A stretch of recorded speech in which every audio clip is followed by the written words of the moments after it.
Hai, sekarang saya mau membacakan sebuah buku karya Jared Diamond yang judulnya Gun, Germ, and Steel atau dalam bahasa Indonesia berarti bedil, kuman, dan baja.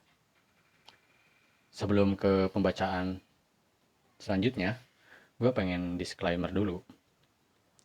Akan banyak sebuah kata di depan nanti yang mungkin kurang jelas terdengar, atau mungkin ada sebuah kalimat yang memang kurang bisa dimengerti dan akan gue baca ulang dari awal kalimat untuk memastikan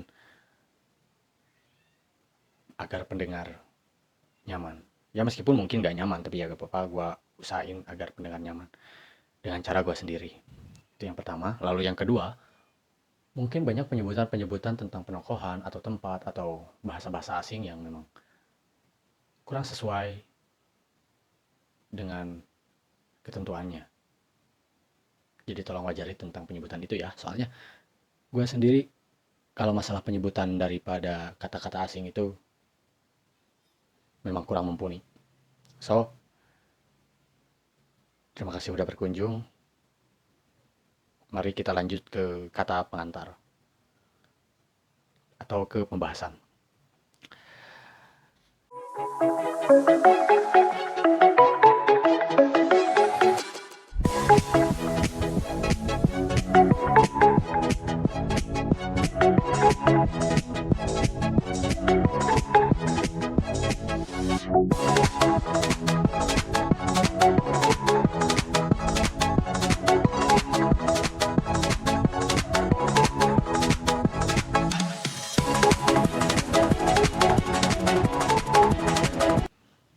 Pengantar dari Jared Diamond. Mengapa sejarah dunia menyerupai bawang? Buku ini hendak menyajikan riwayat singkat umat manusia selama 13.000 tahun terakhir. Pertanyaan yang memotivasi buku ini adalah, mengapa sejarah berkembang secara berbeda di berbagai benua? Seandainya pertanyaan ini langsung membuat Anda merinding karena membayangkan bahwa Anda sedang menghadapi risalah rasis, jangan khawatir. Seperti yang akan Anda lihat, jawaban-jawaban terhadap pertanyaan di atas adalah sama sekali tidak menyangkut perbedaan ras manusia. Fokus buku ini adalah pencarian penjelasan mendasar, serta penelusuran mundur hubungan sebab akibat historis sampai sejauh mungkin. Sebagian besar buku yang bermaksud memaparkan sejarah dunia berkonsentrasi pada sejarah masyarakat Eurasia dan Afrika Utara yang memiliki kemampuan baca tulis.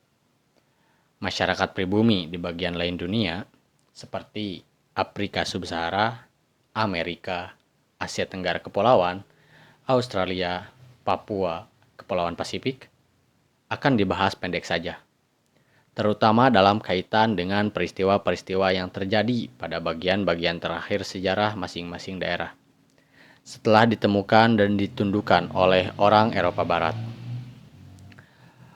Bahkan di kawasan Eurasia, sejarah Eurasia Barat memperoleh perhatian yang jauh lebih besar daripada sejarah Cina, India, Jepang, Asia Tenggara tropis, dan masyarakat-masyarakat Eurasia Timur lainnya. Sejarah sebelum kemunculan tulisan sekitar 3000 sebelum Masehi juga disinggung sepintas lalu saja, meskipun merupakan 99,9% sejarah spesies manusia selama 5 juta tahun. Uraian berfokus sempit tentang sejarah dunia itu memiliki 3 kekurangan. Pertama, sejarah ini, dan ini dapat dipahami, semakin banyak tertarik pada masyarakat-masyarakat di luar masyarakat Eurasia Barat. Bagaimanapun juga, semua masyarakat lain itu meliputi sebagian besar penduduk bumi dan mayoritas kelompok etnis, budaya, dan linguistik dunia. Beberapa di antaranya sudah menjadi perekonomian dan kekuatan politik kelas dunia. Beberapa lagi berpeluang untuk menyusul. Kedua, bagi orang yang secara spesifik berminat pada terbentuknya dunia modern, uraian sejarah yang terbatas pada perkembangan sejak kemunculan tulisan tidak dapat memberikan pemahaman yang mendalam. Jangan dikira bahwa perkembangan masyarakat di berbagai benua berbeda itu setara sampai sekitar 3000 sebelum Masehi. Lantas, masyarakat-masyarakat Eurasia Barat tiba-tiba mengembangkan tulisan dan untuk pertama kalinya mulai unggul pula dalam hal-hal lain.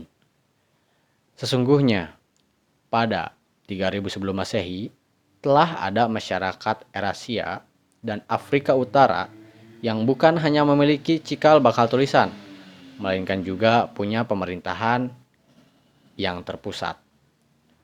Menggunakan perkakas dan persenjataan logam secara luas, memanfaatkan hewan ternak sebagai sumber tenaga angkut, tenaga tarik, dan tenaga mekanis, serta mengandalkan pertanian dan hewan ternak sebagai sumber bahan pangan.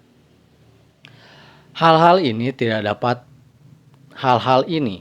terdapat pada bagian besar atau bahkan seluruh bagian benua-benua lain pada waktu itu. Beberapa di antaranya, namun bukan semuanya, kemudian muncul di sejumlah bagian Amerika dan Afrika Sub-Sahara. Tetapi hanya dalam rentang waktu 5 milenium sesudahnya. Dan tak satu pun muncul di Australia asli.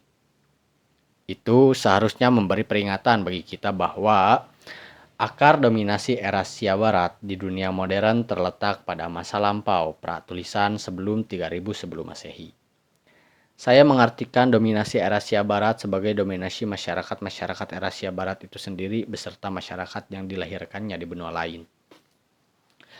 Ketiga, suatu uraian sejarah yang terfokus pada masyarakat-masyarakat Eurasia Barat sepenuhnya mengabaikan pertanyaan besar yang sudah seharusnya diajukan.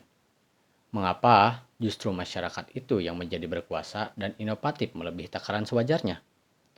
Berbagai jawaban lazim untuk pertanyaan ini merujuk kepada kekuatan yang berpengaruh langsung, seperti kebangkitan kapitalisme, perniagaan, penyelidikan ilmiah, teknologi, serta kuman berbahaya yang menewaskan penduduk benua lain ketika mereka berhadapan dengan orang Eurasia Barat.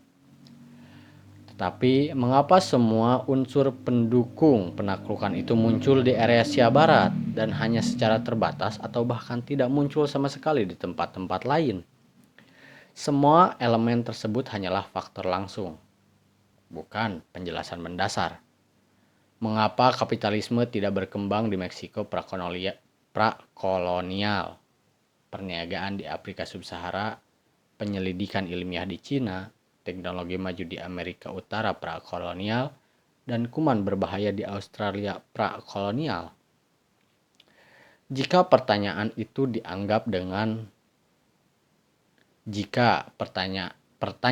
ditanggapi dengan mengungkapkan faktor-faktor budaya yang khusus, misalnya penyelidikan ilmiah yang di Cina konon terhambat oleh tradisi Konghucu, tetapi di Eurasia Barat dirangsang oleh tradisi Yunani atau Yudeo-Kristiani, maka kebutuhan akan penjelasan mendasar tetap terabaikan.